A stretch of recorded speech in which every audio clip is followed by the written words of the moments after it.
A aula de hoje a gente começa com a promessa, né, de finalmente resolver o exemplo que tinha ficado lá de uma aula anterior, que era um exemplo onde a gente vai calcular o trabalho a partir do conhecimento da função P, né, em função do volume. Então, aqui, só por uma questão de organização, a gente, né, escolheu processos que tem essa cara aqui. Tá? Então, eu tenho no diagrama PV algum processo. Tá? Se eu conseguir colocar esse processo né, como PV em algum expoente, isso sendo constante ao longo de todo o meu processo, ele se classifica nessa categoria. Tá? Obviamente, nem todos os processos podem ser colocados desse jeito. É só para a gente estudar uma categoria então, de problemas. Então, o primeiro caso é quando esse n que aparece aqui é zero. Então, quando n é zero, v na n é 1, então o que a gente tem nesse processo é P constante. Num processo em que a pressão é mantida constante, o trabalho é simplesmente a área embaixo do meu processo. Então, o processo é a linha horizontal, né? A integral de P dV, como P é constante, vai sair da integral, né? Vou ficar com integral de P dV, que é simplesmente P vezes ΔV. Então, como a pressão é a mesma ao longo de todo o processo, eu não preciso botar nem PI nem PF aqui, mas poderia ser ou PI ou PF, porque eles são iguais.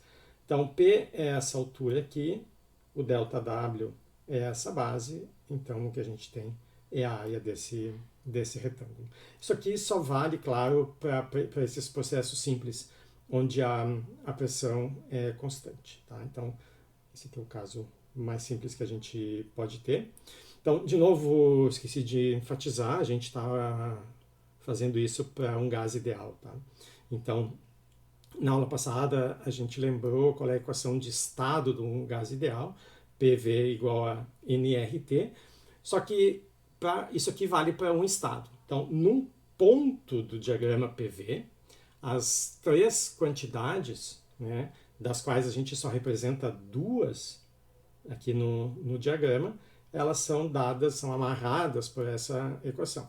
Então, quando eu souber P e V, eu ponho na equação de estado e acho a temperatura. Então, cada ponto aqui nesse meu diagrama tem uma temperatura também. Bom, então, o segundo processo que a gente vai fazer em cima desse gás ideal é quando o N é 1. Então, N igual a 1, de novo olhando essa equação aqui, me diz que PV, o produto P vezes V, é uma constante. Mas se a gente olha o que é o produto P vezes V, P vezes V é nRT, N e R são constantes, então aqui nesse processo, a quantidade que está sendo mantida constante é a temperatura. Então é um processo isotérmico. Bom, de novo, quando a gente vai então fazer o gráfico aqui, P vezes V, né? Eu tenho uma constante, então a função P de V, eu passo o volume dividindo aqui esse nRT, então é uma função do tipo 1 sobre x. Obviamente aqui eu não posso mais considerar isso aqui como um retângulo, então eu tenho que fazer a integral. Então eu vou usar que a integral que eu preciso fazer é a integral de P dV, desde o estado inicial, que tem volume VI, até o estado final, que tem volume VF. Bom, qual é a função P que eu coloco ali? Né? Eu boto P nRT dividido por V. nRT são três quantidades que se mantêm constante nesse processo, né? O processo é isotérmico, então inclusive a temperatura é constante. Isso a gente não pode fazer para qualquer processo, só nesse. Então esse nRT sai da integral, né? Todo esse coeficiente, e sobra o 1 sobre v. A integral de dx sobre x, ou de dv sobre v, é o logaritmo dessa variável. Então, o logaritmo de v entre vf e vi, o que nos dá a resposta final, nRT, logaritmo de vf sobre vi. Então, vamos supor que o processo está sendo feito nesse sentido aqui. Eu começo no menor volume e termino no maior volume. Tá? Então, esse processo isotérmico ele é uma expansão isotérmica. Então, isso aqui significa que VF é maior do que VI, ou, que é equivalente, VF sobre VI é maior do que 1. O logaritmo, que aparece aqui na nossa resposta, né, de VF sobre VI, então vai ser um número maior do que 1, desculpa, vai ser um número maior do que 0, né, porque o argumento é maior do que 1. Então, numa expansão isotérmica, o trabalho é maior do que 0, como a nossa convenção de sinal já avisava.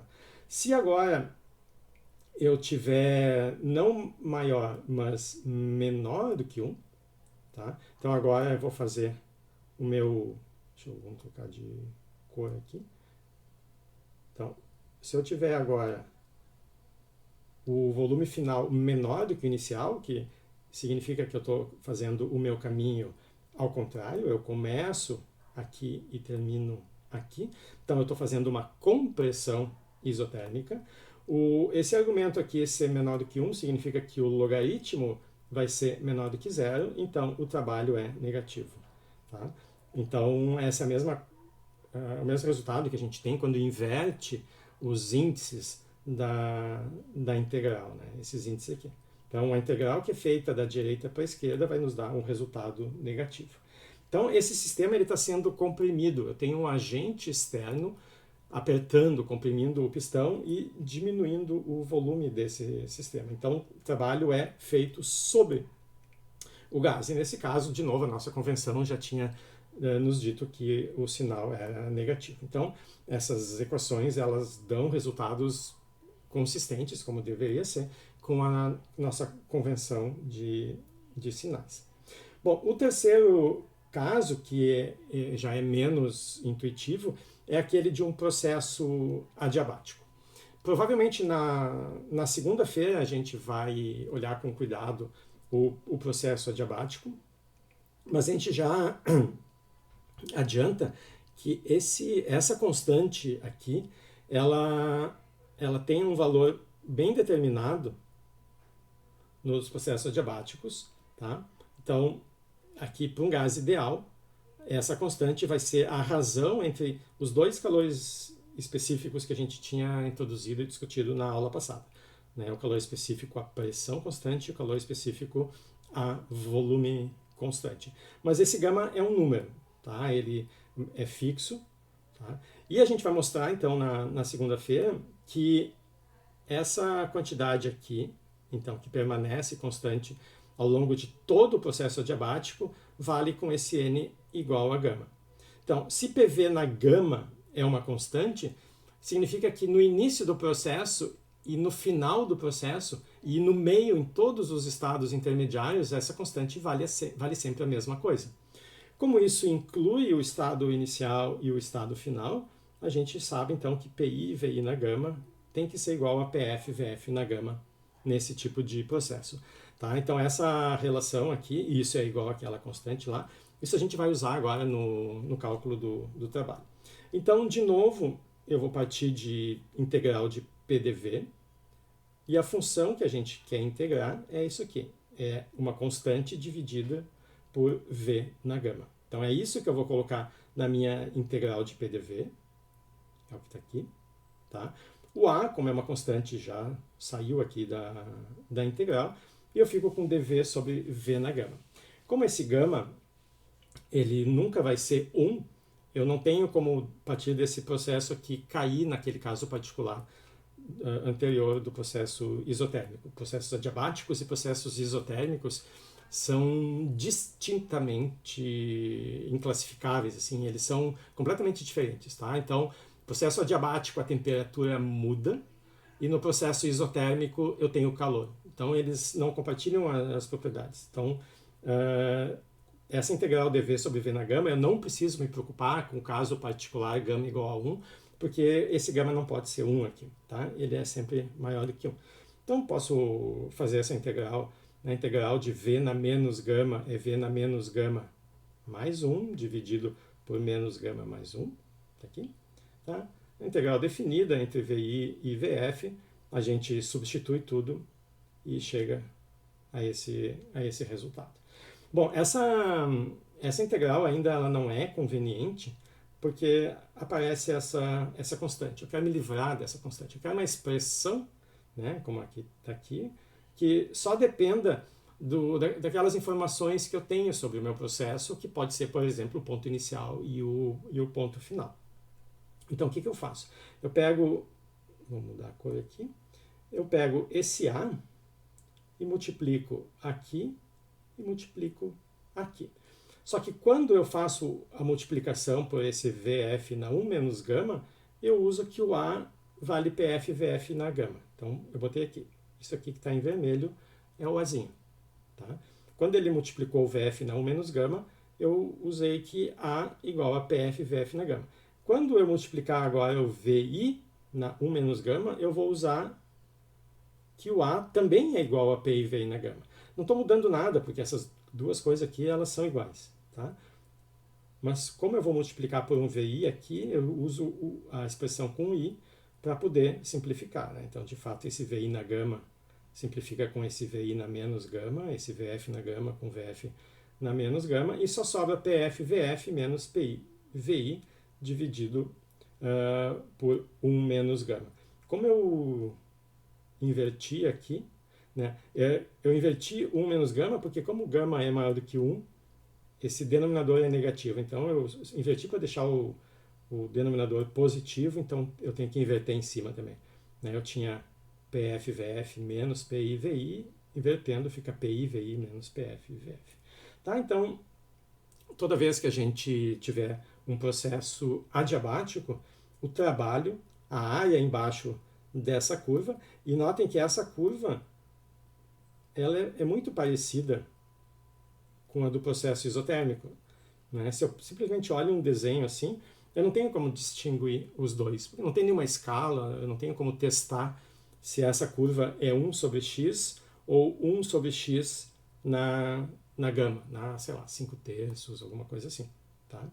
Então, só olhando essa curva, o máximo que eu posso dizer é essa curva ela é compatível com o processo adiabático, ela é compatível com o processo isotérmico. Tanto elas são diferentes que se eu começo no mesmo estado inicial aqui, esse gama, como ele é um número maior do que 1, essa função ela cai mais rápido do que 1 sobre v. Tá? Então, se eu começo no mesmo estado, o processo isotérmico ele vem aqui por cima, o processo adiabático vem aqui por baixo. Tá? Porque o isotérmico ele é mais lento.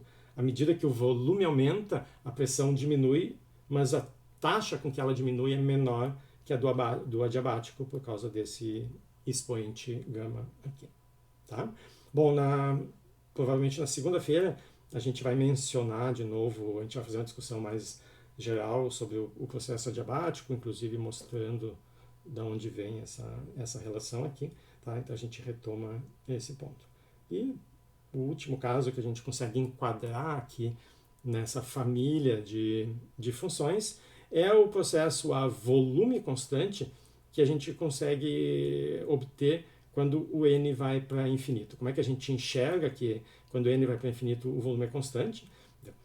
Então, como agora eu tenho, de novo, né, PV na n uma constante, isso vale para o estado inicial, vale para o estado final. Se eu elevo esses dois lados aqui, ainda não estou fazendo o limite, tá? N indo para infinito. Estou levando aqui os dois lados na 1 sobre n. Então, eu vou ficar com PI na 1 sobre n, o VI na n elevado aqui na 1 sobre n fica simplesmente VI. A mesma coisa do lado direito. Bom, só que como o n está indo para infinito, à medida que o n aumenta, esse expoente 1 sobre n vai a zero. Então, quando eu tomo o limite n indo para infinito, os termos que contêm as pressões, que são elevados nesse número que está indo para zero, eles tendem a 1.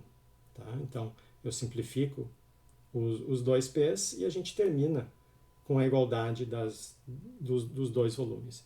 E num processo em que o volume é constante, não tem nenhuma área embaixo da curva, né? Não tem ΔV, tá? Então não tem nenhum trabalho associado. Então esse aqui é o caso trivial, ele só está aqui para ilustrar como é que a gente pode incluir o caso ao volume constante nessa família de processos. Tá? Bom, então isso é o que tinha ficado pendurado. Não, o Felipe comentou, né? Não, eu não tô, eu estou em casa e não estou acessando nenhuma máquina lá do Vale, né? Então eles estão mexendo na fibra ótica lá, então de fato a conexão tá complicada lá. Então isso pode significar que os PDFs vocês podem ter algumas dificuldades nesses dias para baixar, porque eles estão todos armazenados no servidor da física lá, tá? Então, se vocês tentarem e, sei lá, em 1 hora não conseguirem, me mandem um e-mail dizendo qual é o arquivo que vocês não estão conseguindo, que eu mando por e-mail para vocês, tá? Não tem problema. Bom, então vamos voltar para o que seria a nossa aula de hoje. Bom, a gente discutiu quando introduziu o conceito de capacidade térmica, que é esse C maiúsculo, né, ou de calor específico, que é o C minúsculo. Né? Então, se a gente divide a capacidade térmica por alguma quantidade que nos dá informação sobre o tamanho, a massa do sistema, a gente obtém o calor específico. O que a gente vai usar bastante, né, é o calor específico molar. Quando a gente for falar de gases, principalmente, a gente vai dizer, bom, tenho tantos mols desse gás. Tá? Então, algumas equações como essa aqui vai aparecer o C maiúsculo, em outras, no lugar do C maiúsculo, né, vai aparecer o Czinho, mas vai ter junto esse N para indicar isso. Bom, quando a gente introduziu capacidade térmica, calor específico na aula passada, isso foi como uma resposta, né, uma medida da resposta do sistema, que ao sofrer uma perturbação, ao receber ou perder uma certa quantidade de calor, ele muda a sua temperatura. O sistema reage a essa perturbação. O quanto é forte ou o quanto é fraca essa reação, como é a resposta do sistema. Isso vai depender das propriedades do próprio sistema, qual é o material, qual é o tamanho, e quem vai nos dizer é essa constante de proporcionalidade. Tá? O que a gente vai discutir hoje é outra possibilidade. Quando a gente dá calor para o sistema, mas não tem essa variação de temperatura. Tá? Então, aqui do lado esquerdo a gente tem uma quantidade que é finita, né?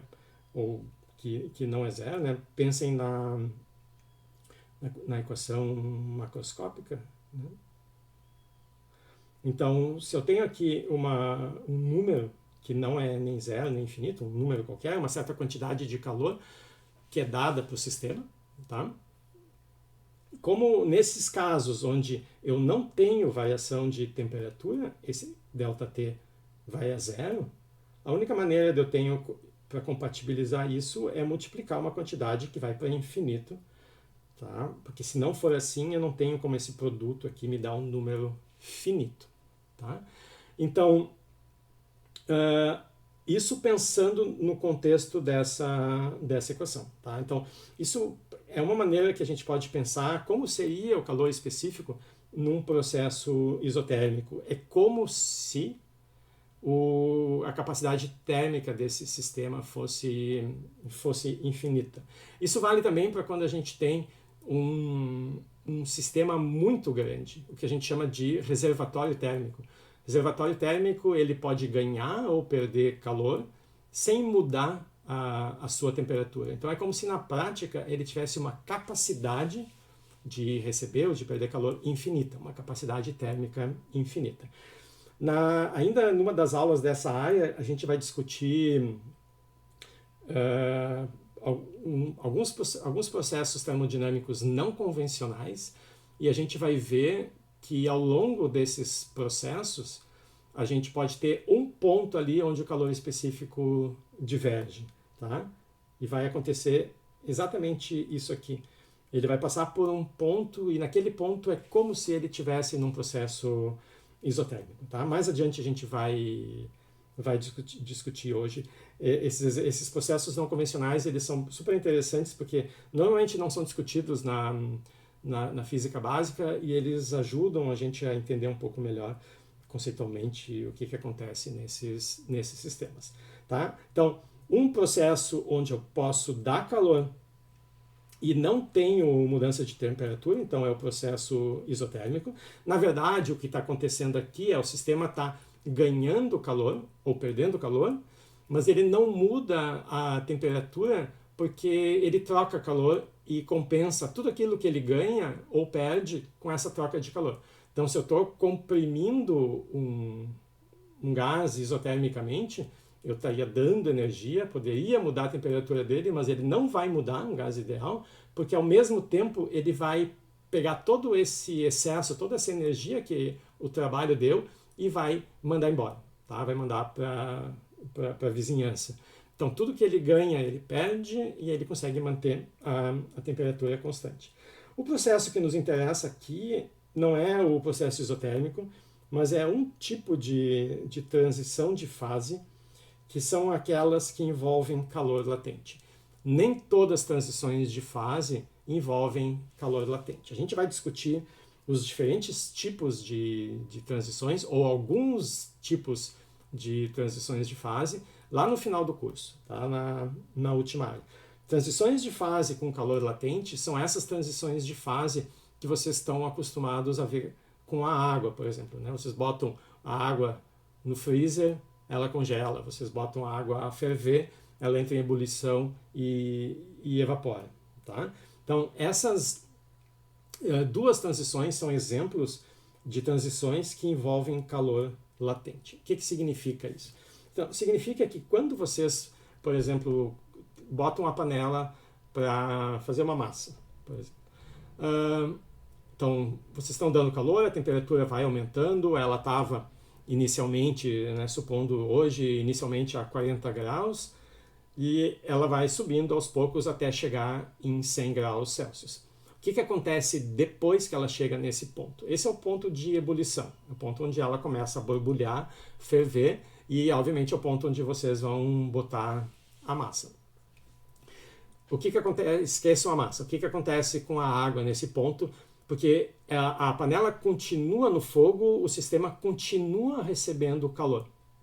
A temperatura aumenta enquanto ela está fervendo? Não. Depois que chegou em 100 Celsius, toda a energia que o fogão está dando, essa energia ela não vai ser usada para aumentar a temperatura, ela vai ser usada para evaporar, para transformar massa na fase líquida em massa na fase gasosa. Só quando terminar de evaporar tudo é que eu poderia continuar esquentando esse gás. Então, se eu estiver fazendo isso num sistema fechado, numa panela de pressão, tá? Onde a água evapora, mas o vapor continua preso ali. Então, depois que eu chegar na temperatura, né, que eu consegui, se eu conseguisse evaporar toda aquela massa, tá, que não é o caso na panela de pressão, mas se eu conseguisse é que eu poderia começar a aumentar a temperatura. Mesma coisa vale no freezer. Vocês botam um copo d'água, né, ou a cerveja, ela vai baixando a temperatura e chega no zero. Quando chegar no zero, o resto do freezer está, digamos, a menos 10. Quando chegar no zero, o calor que essa cerveja ou água perder, esse calor não vai continuar esfriando esse sistema. Ele vai mudando de fase. Então, depois que chegou no zero e depois que perdeu um pouco a mais, o que a gente enxerga? A gente enxerga esse estado de coexistência. Uma parte daquela nossa água passou para outra fase, para a fase sólida, e o resto continua na fase líquida. Tudo que está aqui está a 0 graus. Tanto o gelo quanto a água. Não importa que o resto do freezer, né, tenha menos 10. Então significa que tanto o gelo, né, quanto a água vão perder calor, mas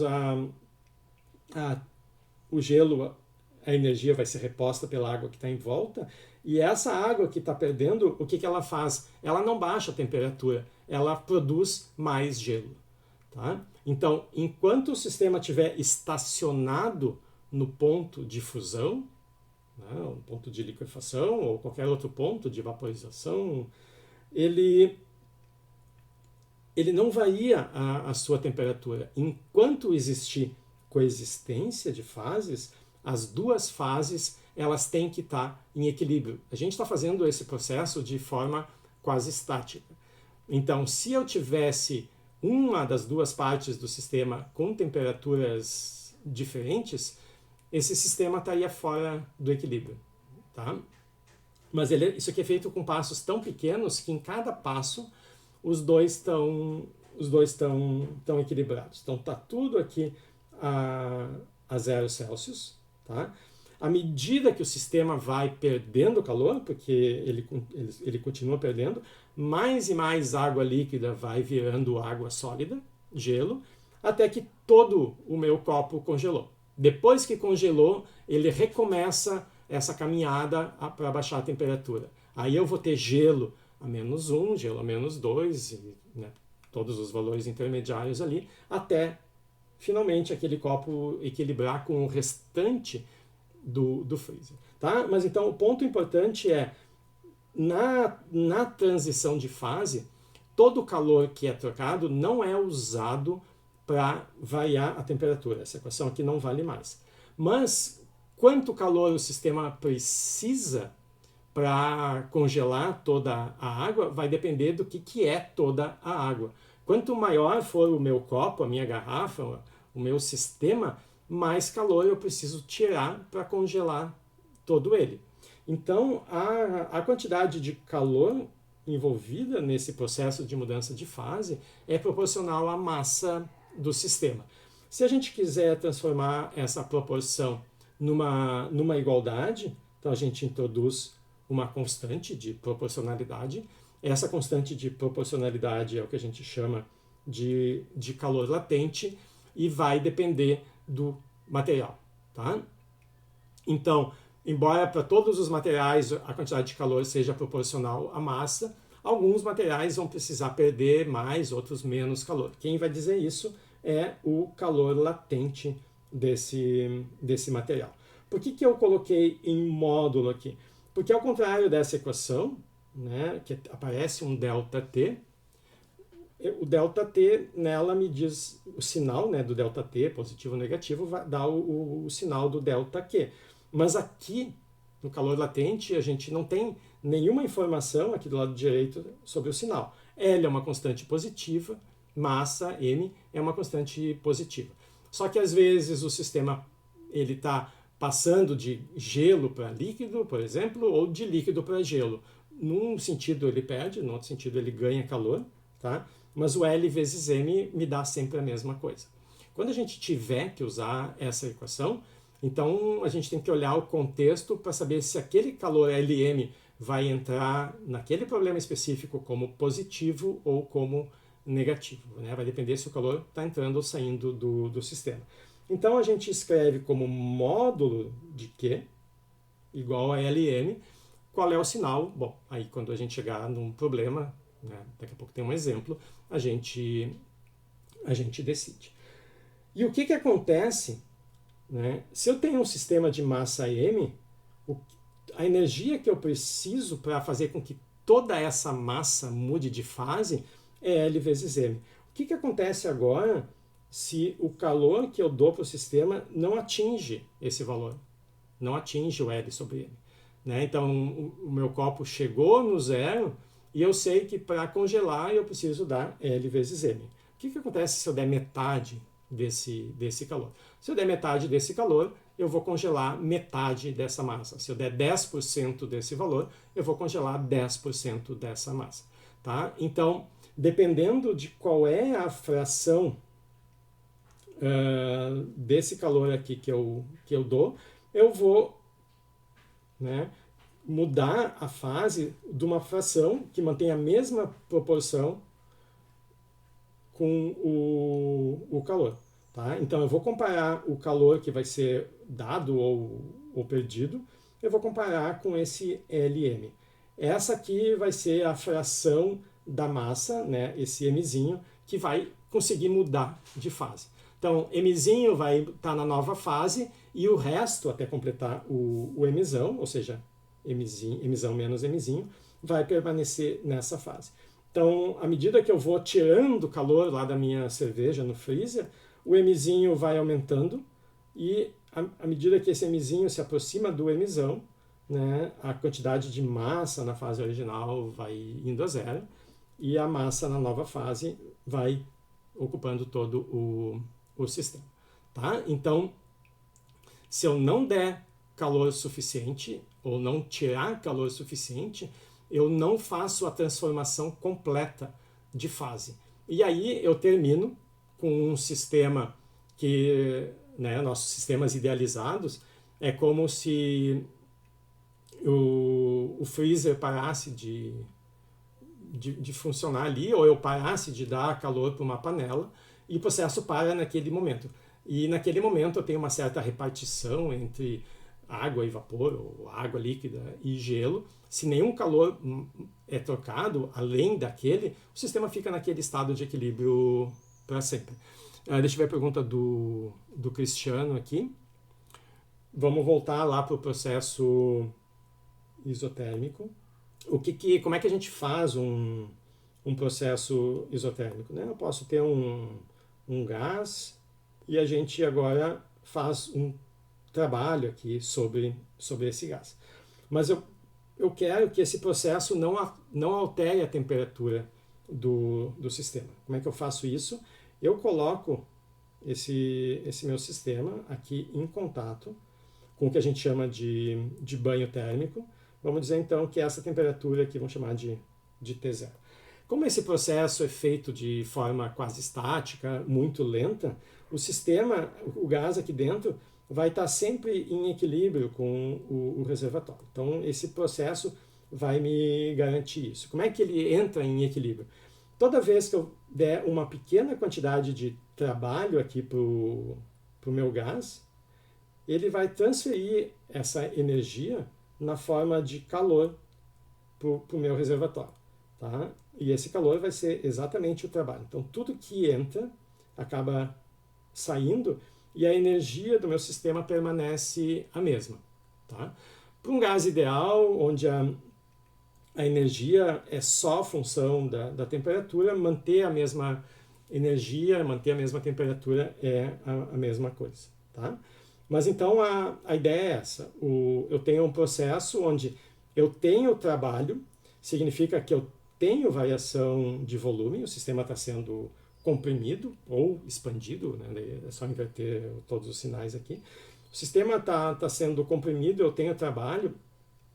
Se fosse um sistema adiabático, se eu agora desencostar aqui, se eu afastar do reservatório e ele não tiver mais com quem trocar calor, quando eu comprimir ele, então agora é uma compressão adiabática, eu estou dando energia e essa energia não tem para onde ir.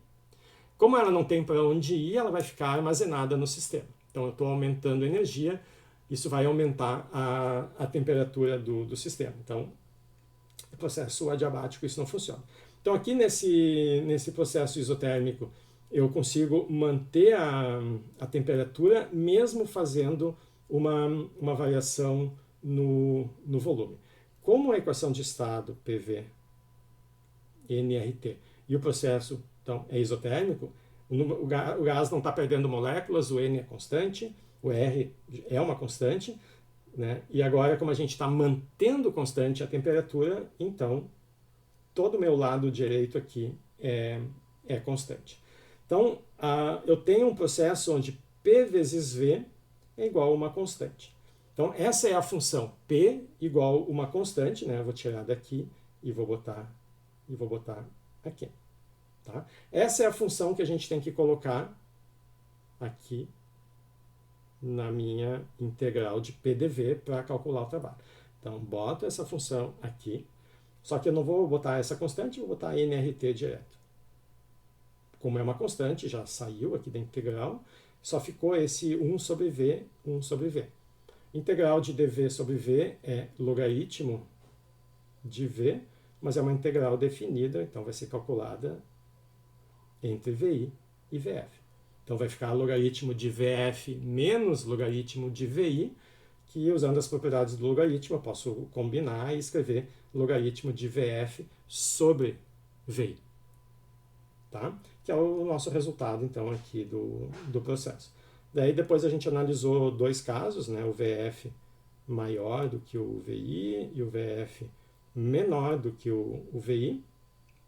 Então, se o volume final é maior que o inicial, eu tenho o logaritmo de um número maior do que 1, e isso me dá um trabalho positivo.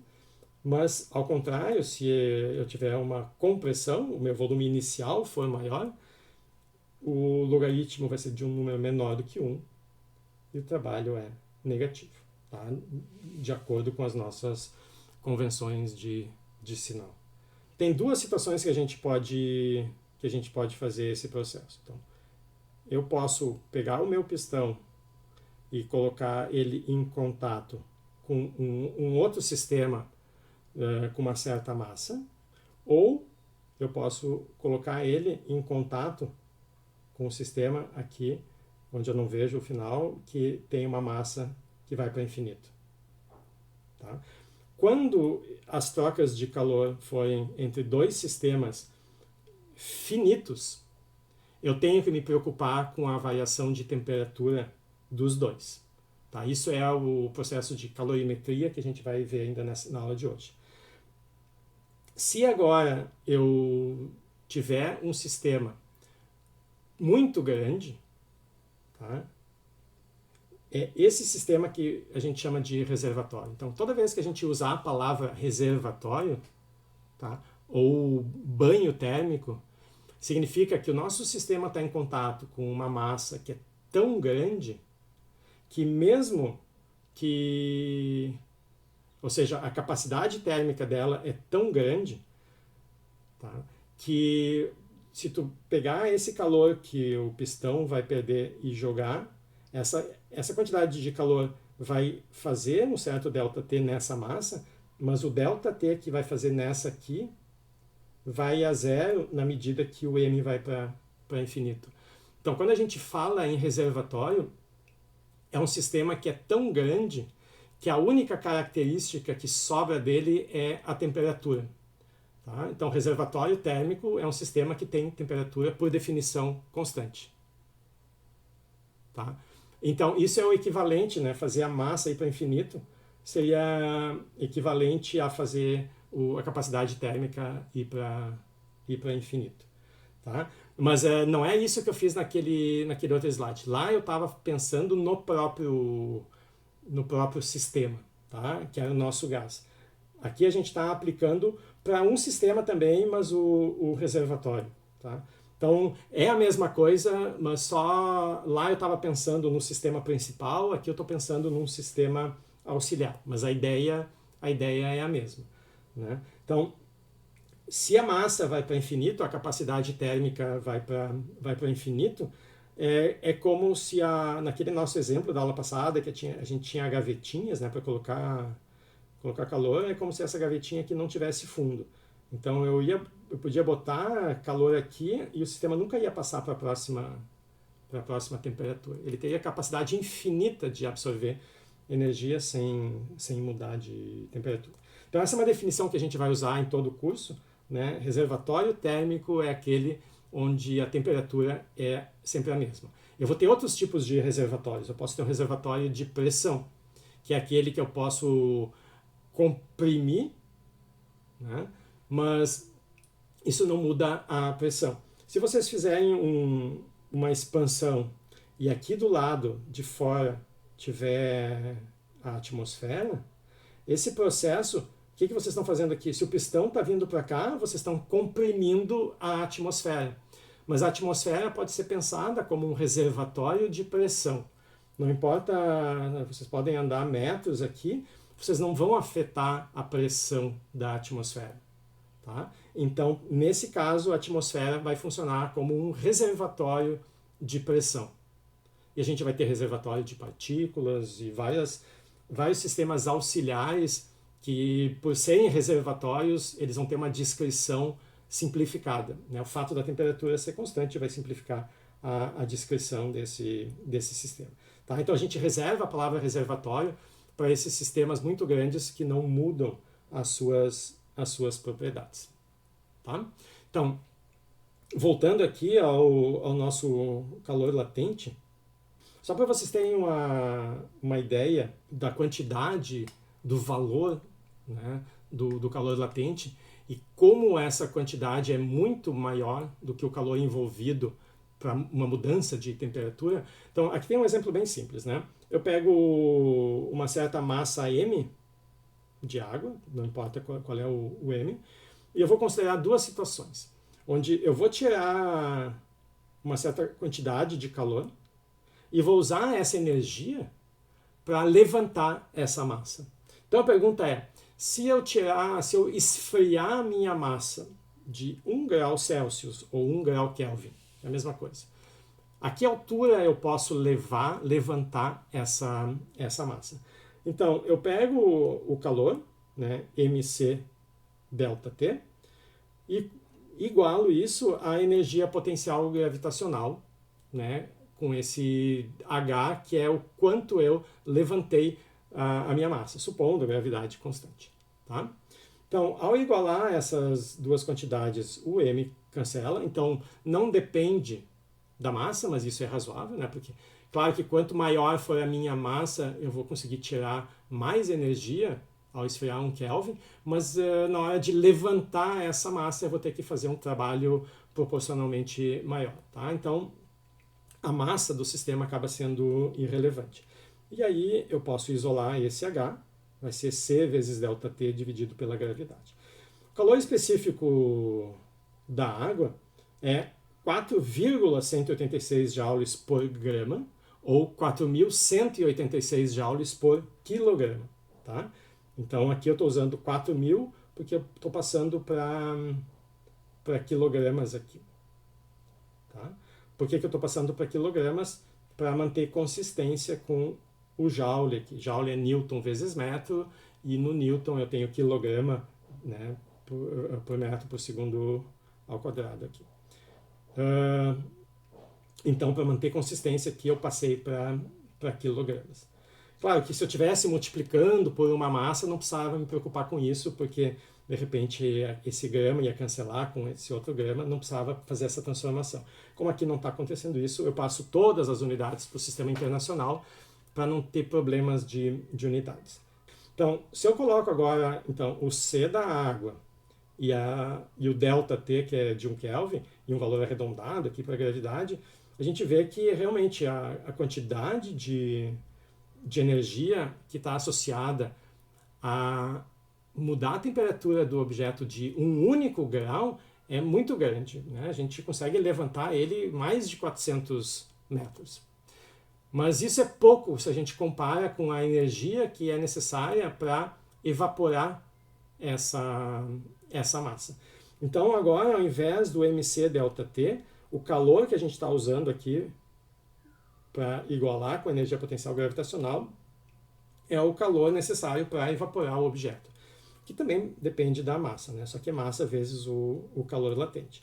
De novo, a massa não é importante, então não importa se eu estou evaporando 1 grama, 1 quilograma, ou algo maior do que isso, a massa é independente. O resultado final é independente da massa do sistema. Então, de novo, eu isolo o H, e o H agora vai ser dado por L dividido por G. Só que o calor latente de evaporação da água é 2.256 joules por grama. De novo, a gente passa para quilograma, então eu agora tenho 2.256.000 joules. Tá? Então, vocês estão vendo que o número, tá, é 500 vezes maior aqui. Tá? Então, se fosse 1.000 vezes, daí é uns 4 milhões, mas como é um pouco, mais ou menos a metade desses, é umas 500 vezes. O calor latente envolvido para mudar de fase é muito maior do que o calor necessário para mudar 1 grau na temperatura do sistema. Se vocês então colocam esse número aqui, tá, divide pelo mesmo G aqui, esse resultado é 225 quilômetros. Então lembre, quando vocês viajam de avião, a altura do avião é 10 quilômetros. Isso aqui deu meio quilômetro. Tá? 225 quilômetros é mais ou menos metade da altura que está a estação espacial. Tá? Então é muito alto, é muita energia. Normalmente a gente não compara essas energias. E é muito comum, naqueles problemas de calorimetria, vocês esquecerem justamente as partes do problema que mais contribuem para o resultado final. Né? Então, um exemplo que a gente vai fazer depois é pegar a água a menos 10 e levar ela até 15.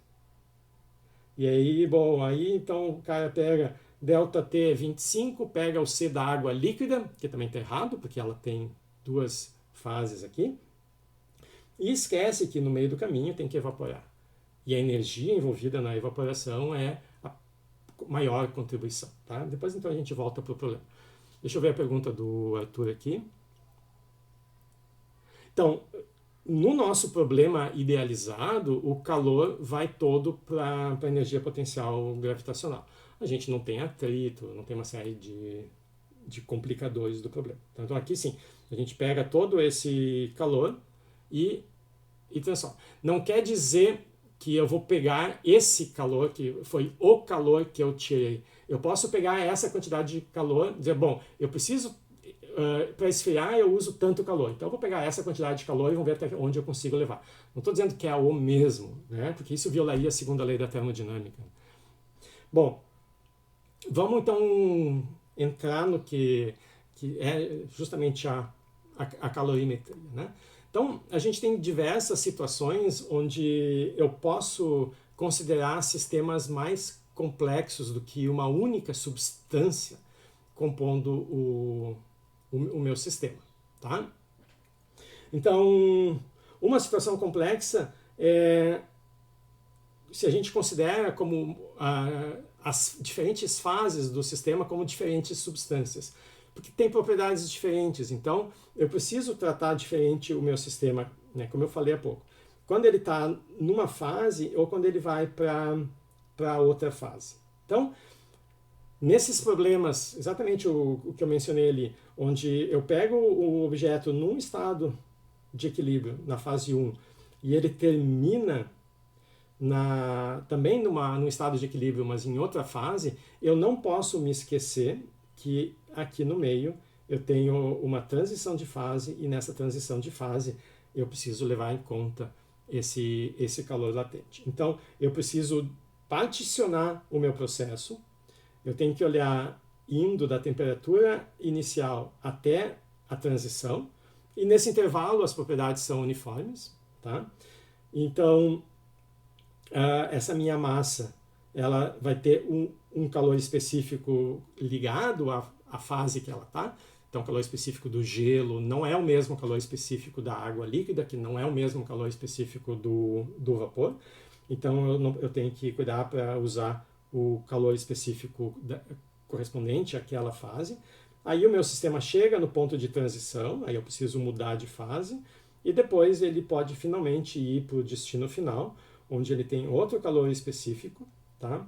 Então, notem que aqui eu peguei a temperatura final menos a inicial, Tc menos Ti, e aqui eu peguei a final menos a inicial, e a inicial agora é Tc. Tá? Então, TF menos TC nessa etapa, TC menos TI nessa etapa. Tá? É simplesmente particionar.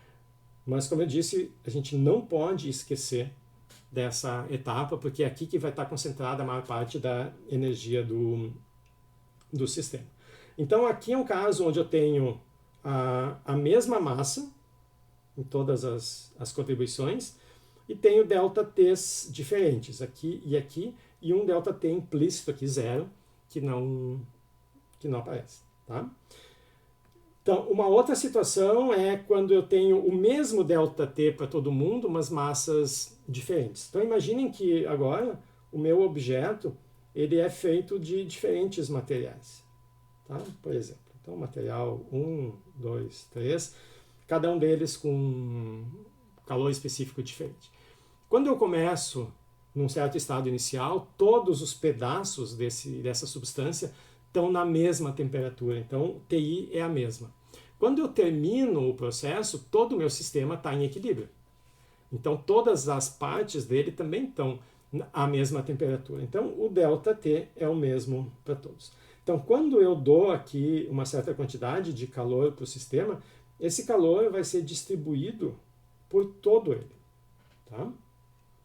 Então o calor, essa energia, vai uma parte ser dada para elevar de ΔT o subsistema 1, depois o mesmo ΔT o subsistema 2, e assim por diante até chegar no final aqui no sistema 3. Tá?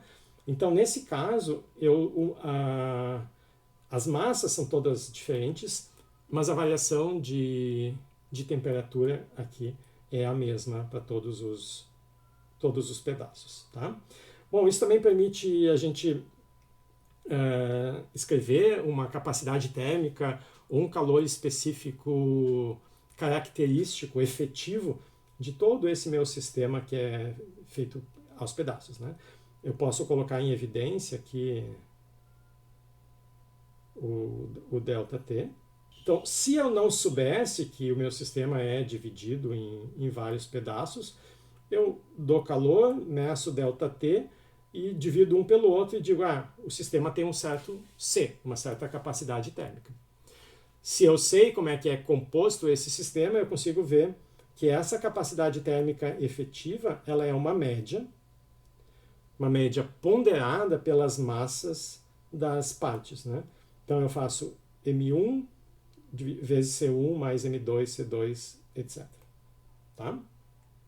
Se eu quiser o calor específico, eu divido pela massa total, divido pela massa total, divido pela massa total, fica com mais cara de média ainda.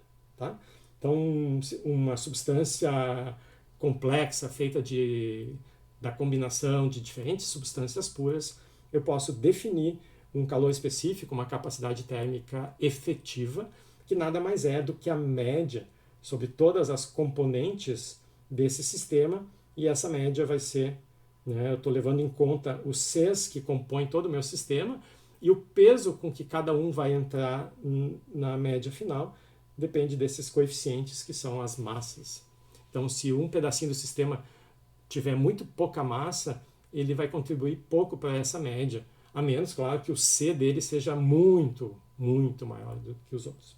Tá? Mas, então, isso aqui é um sistema um pouquinho mais complicado que pode acontecer.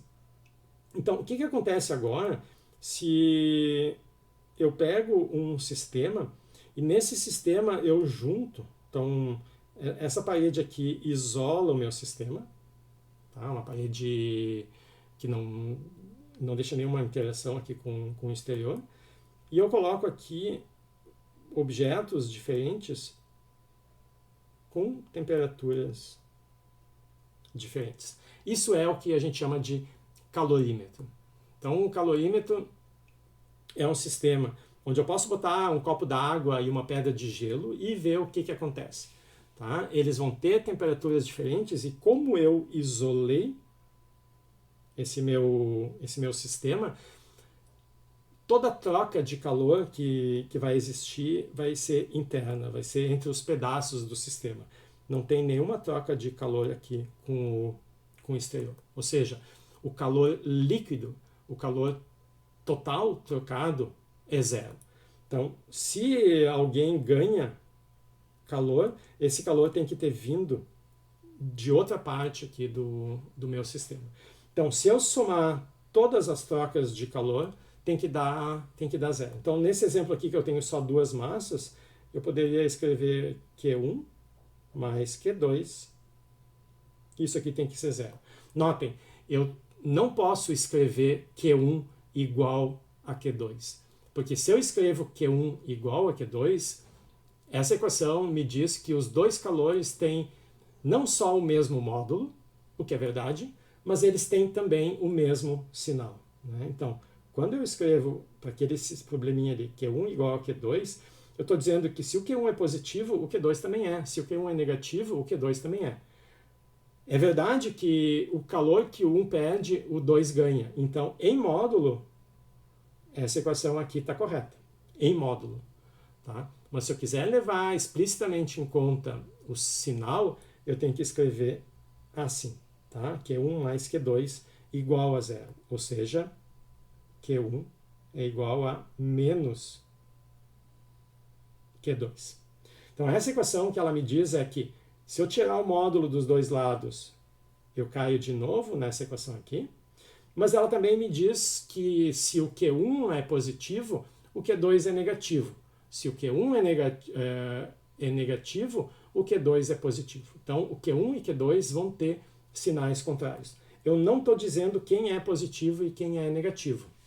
Né? Vai depender do sentido desse calor. Essa equação vale nos dois sentidos, se o T2 é maior do que T1 ou se o T1 é maior do que T2. Tá? Então, quando a gente diz que Q1 é menos Q2, não estou dizendo que Q2 tem um sinal negativo, né, ou Q1 tem um sinal negativo. Estou só dizendo que eles têm sinais diferentes, sinais contrários. Se um é positivo, o outro vai ser negativo. Quem é positivo, quem é negativo, vai depender do meu problema. Então, nesses problemas de calorimetria, ou seja, problemas onde eu junto diferentes corpos, diferentes massas, a temperaturas diferentes, e esse sistema atinge o equilíbrio. No equilíbrio, a temperatura é a mesma de todos. Então, inicialmente, eu posso ter, né, aqui temperaturas diferentes, T1 diferente de T2, mas depois que o sistema atingiu o equilíbrio, a temperatura do objeto 1 é TF, que vai ser igual ao TF do objeto 2. Então, num calorímetro, eu junto objetos com massas e temperaturas diferentes, eles entram em equilíbrio e eu termino com o sistema com a mesma quantidade de energia que ele tinha antes, só que redistribuída, de tal forma que a temperatura final seja a mesma. Então, se eu quiser escrever a equação de todos os problemas de calorimetria, vai ser essa equação aqui. Notem que essa equação pode envolver também calor latente. Então, quando eu digo calor aqui, não precisa ser calor só dessa forma. Pode ser calor dessa forma também. Mas eu sei que todo calor trocado vai passar de um objeto para o outro, até que no final todos eles tenham a mesma temperatura final. Então, aqui nessa equação, para simplificar, eu não estou incluindo a possibilidade de calor latente, tá? Mas se tiver, vocês têm que colocar. Então, aqui eu peguei os meus K objetos, tá? E cada um deles vai contribuir com um MC ΔT. Nesse ΔT aparece a temperatura final, que é a mesma para todo mundo, menos a temperatura inicial daquele objeto. Tá? Então vai ter a temperatura inicial do 1, a temperatura inicial do 2, e assim por diante. Nos exemplos vai ficar mais claro, porque a gente vai fazer isso aqui e vai aparecer também um calor latente.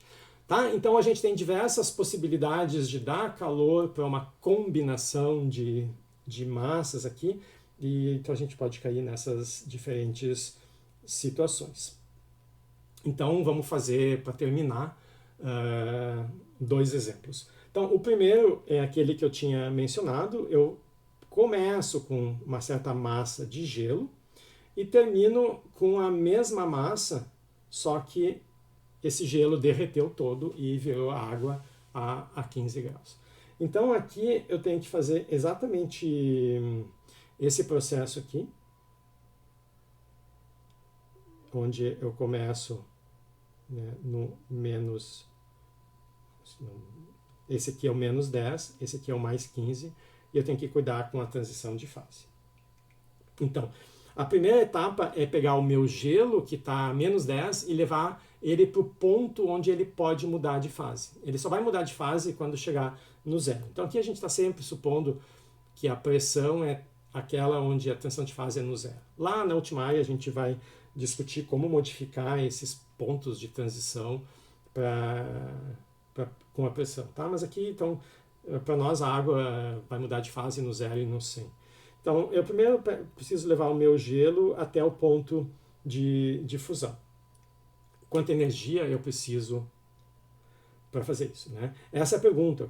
Eu preciso calcular quanto calor eu vou precisar para chegar no estado final. Então, eu tenho que ver quanto calor eu preciso para esquentar o gelo até o ponto de fusão, derreter e depois pegar essa água que está no estado líquido e esquentar ela até 15 graus. Então, eu dividi o meu problema em 3 etapas e vou calcular a contribuição de cada uma delas.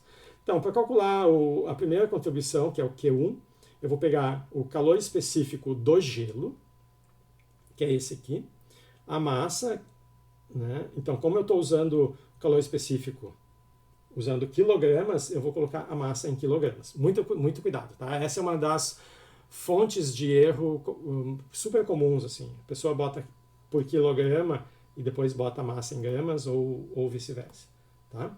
Se vocês têm as duas coisas em gramas, em libras, qualquer que seja a unidade, se é a mesma unidade, como a unidade vai se simplificar, não percam tempo mudando de unidade. Tá? Então isso é uma coisa que é cacuete lá do colégio, das físicas básicas, às vezes. Né? As pessoas começam fazendo uma lista de constantes e mudando as unidades. Tá? Às vezes, eu já vi provas, pessoas mudando unidades. Né? Eu tenho um problema que é todo em centímetros, aí a pessoa gasta 10 minutos passando tudo para metros, calcula, aí no final passa tudo para centímetros, né? Que não faz sentido nenhum. Então, só mudem de unidade se for necessário. Tá? Então, passem os olhos no problema que vocês vão conseguir identificar qual é a modificação, quando é que precisa ou não. Né? Então, se aqui tivesse em gramas e aqui em gramas, não importa que esse joule seja... né, tem 1 quilograma lá. Eu poderia trabalhar com grama aqui. Tá? Não teria problema, porque essas unidades aqui vão se cancelar. Se fossem as 2 gramas ou as 2 quilogramas, iam se cancelar. A minha resposta final é o joule que tinha lá no início. Eu não afetei ele. Então aqui eu não teria necessidade de fazer nenhuma modificação.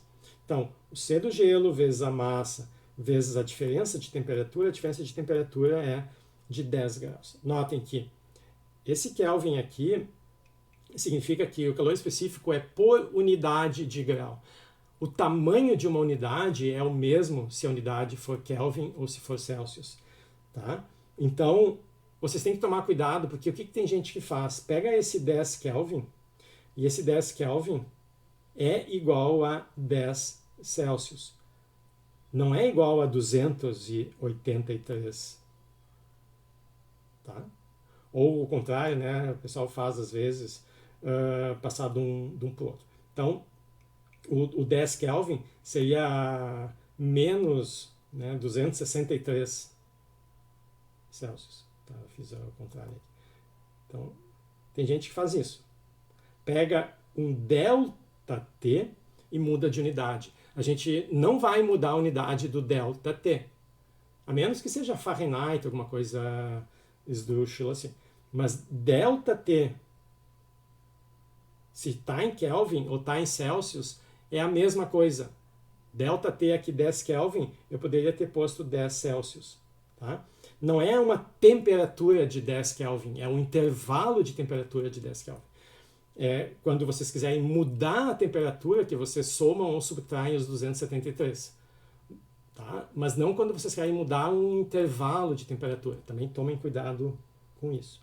Bom, fazendo então esse produto, a primeira contribuição é 16 mil joules, 16 quilojoules.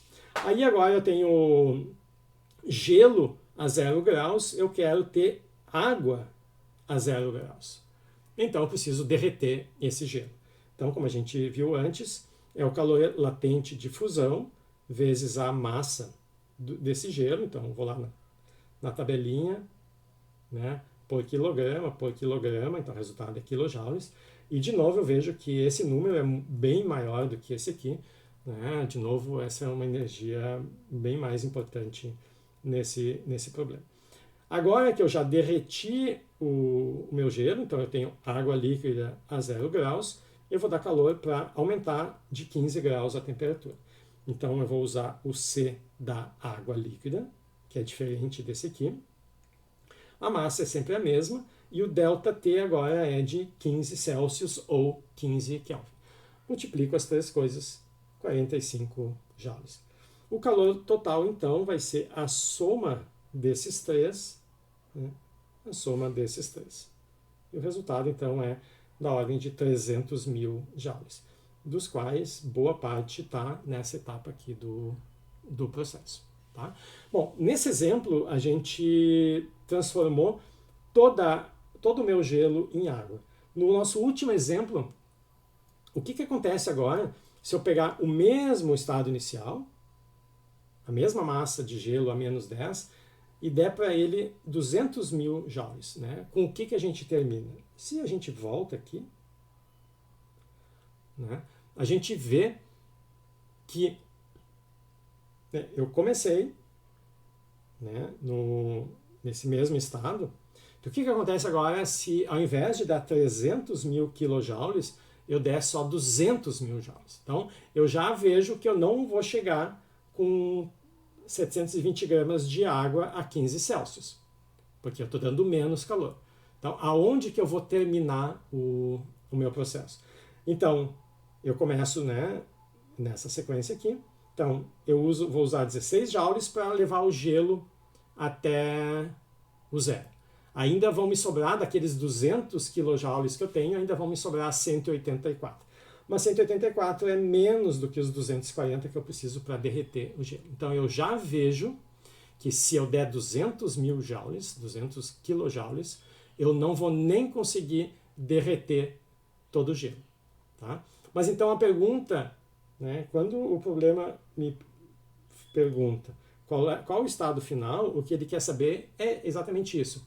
No estado final, eu já sei que eu vou ter um pouco de água e um pouco de gelo a 0 graus, mas quanto de água líquida e quanto de gelo? Então a gente começa, a primeira etapa é exatamente a mesma do problema anterior. Eu levo esse gelo a menos 10 até zero. E são aqueles 16 quilojoules que a gente calculou lá no exemplo anterior. Então, tudo bem. Aí, estou fazendo o problema autocontido, né? Como se eu não tivesse calculado o exemplo anterior. Aí eu vejo também que se eu quisesse derreter todo o gelo, eu precisaria de 240 quilojoules. Mas eu não tenho 240 quilojoules. Quanto eu tenho? Eu ainda tenho 184, porque eu comecei com 200 e gastei 16 para levar o gelo até zero. Então, para derreter esse gelo, eu ainda tenho 184 mil joules, sendo que eu precisaria de 240 mil. Então, isso é aquilo, exatamente o que a gente falou quando estava introduzindo o calor latente, que se eu tiver uma fração do calor necessário para derreter uma certa massa M, eu vou derreter uma fração correspondente da massa total. Então, o que eu faço? Eu tenho, então, disponível 140 mil joules e precisaria 240 quilojoules. Então, se com 240 joules eu consigo derreter toda a minha massa, com 184 mil, qual é a massinha que eu consigo derreter? Uma regrinha de 3, né, as proporções, e o nosso resultado da regrinha de 3 está aqui. Tá? Então, aqui faltou multiplicar pelo pelo M. Tá? Então, eu faço 184 dividido por 240, isso é a fração do calor total. Aqui faltou uma flechinha, tá? Então, isso aqui é só o 184 dividido por 240. Eu teria que multiplicar pelos 720 gramas. Então, eu divido o que eu tenho disponível pelo total, que é isso aqui, 184 dividido por 240. Essa vai ser a fração das 720 gramas que eu vou conseguir derreter. Então, eu multiplico por 720 gramas, ou seja, eu vou conseguir descongelar 552 gramas e o restante aqui, para 720 gramas, permanecem na fase sólida, permanecem como gelo. Tá? Então, em alguns problemas eu tenho que cuidar, porque pode ser que o calor que eu estou colocando ali não vai ser suficiente para mudar, para chegar numa fase uniforme todo o meu sistema. Eu posso terminar num estado de coexistência. A outra coisa que tem que cuidar é o seguinte. Então, aqui eu não estou dizendo da onde está vindo esse calor. Eu só sei que esse calor, em algum momento, termina. Bom, de onde é que ele poderia vir? Ele poderia vir de um outro objeto que eu coloquei junto com esse gelo, e nesse processo de troca de calor, esse gelo vai receber 200 kJ. Tá? E no final, o gelo, a água e esse outro objeto terminam na mesma temperatura. Então, uma outra possibilidade é que eu coloco esse gelo não em contato com um sistema finito, onde esse processo de troca, né, ele termina antes de chegar num estado homogêneo. Então, imagine que eu coloco o gelo no Guaíba. Então, vocês vão ter um problema na lista onde acontece exatamente isso. Vocês pegam um saquinho com gelo e botam no Guaíba. O que acontece? O gelo vai virar líquido, e qual vai ser a temperatura final desse líquido? Vai ser a mesma temperatura inicial do Guaíba, porque o Guaíba, nesse problema, embora ele não seja infinito, na prática ele é, porque a massa dele vai ser tão maior do que a massa do saquinho de gelo, que a temperatura dele não vai mudar. Então, se eu dou um problema que diz, eu jogo um saquinho de gelo a menos 10 graus no Guaíba que está a 50 graus, né? Qual é o estado final? Eu sei que a água no saquinho vai terminar com os mesmos 50 graus do Guaíba, porque o Guaíba não vai esfriar. Vai esfriar, mas ele vai esfriar uma casa depois da vírgula que é tão distante, tá? Que na prática eu uso 50, não faz diferença. Ou seja, na prática o Guaíba é um reservatório térmico. Tá? Então eu posso ter problemas envolvendo reservatórios térmicos. Então nesse caso eu não preciso me preocupar com a mudança de temperatura do reservatório. Tá? Inclusive, às vezes isso simplifica o problema, porque isso já me dá qual é a temperatura final do sistema. Tá bem?